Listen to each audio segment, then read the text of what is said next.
I found out I had sleep apnea, and I first found out that I had sleep apnea. It was a moderate case of sleep apnea, and that was probably about, I'm going to say I'm going back probably like 8 years ago. I tried a CPAP, but that didn't work. I couldn't do it. It was loud and it was super uncomfortable. Stopped using it, and then I think things had gotten better because I had gotten my weight under control. So I just kind of forgot about it. Over the last few years, definitely started having sleep apnea again, and my weight got way out of control. I went and I had another sleep study done. It was a home study, and it was bad enough on a home study that they didn't even send me for a clinical study with a sleep specialist place. They just put me on a CPAP machine. I tried that again, and I couldn't do it. I mean, I really tried. So then I just gave up. And that was when I was told I had severe sleep apnea.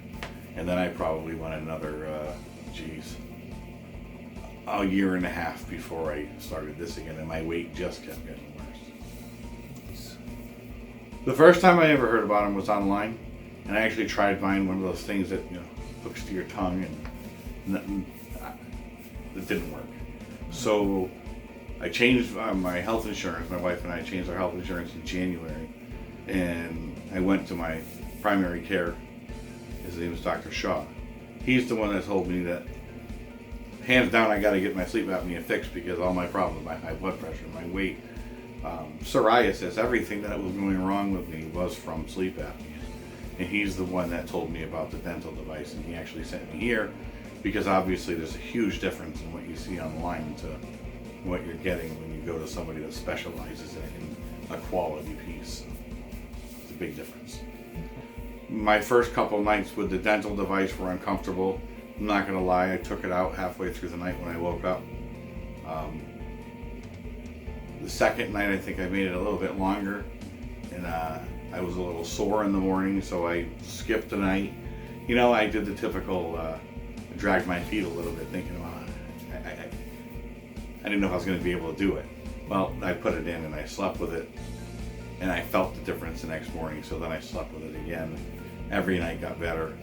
Now it doesn't bother me at all. I don't have an issue with it whatsoever. I have mornings sometimes before I use my positioner that my jaw's a little sore, but that lasts for minutes, and it always goes back into place. I have a whole routine now, which is part of my morning, like brushing my teeth and taking a shower. I've just integrated it all into it. It's very, very, very unrestricted, and that was, I think, the biggest thing about the CPAP that I didn't like. I think the biggest thing for me that was the most dangerous issue was obviously falling asleep. I could be driving and fall asleep. I could be on the telephone and fall asleep.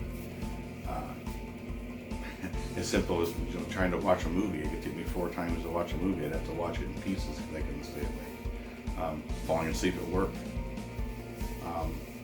And then I really realized how bad things were. I had a really bad cold in the winter, and I went to a minute clinic, and they wanted me to get an ambulance because my blood pressure was so high. So there was a lot of things that was really affecting. Obviously it could have created some issues for me with my job. I have a really cool boss, but made a joke about me falling asleep at meetings when the meetings had to end. But it's embarrassing, and my weight was out of control.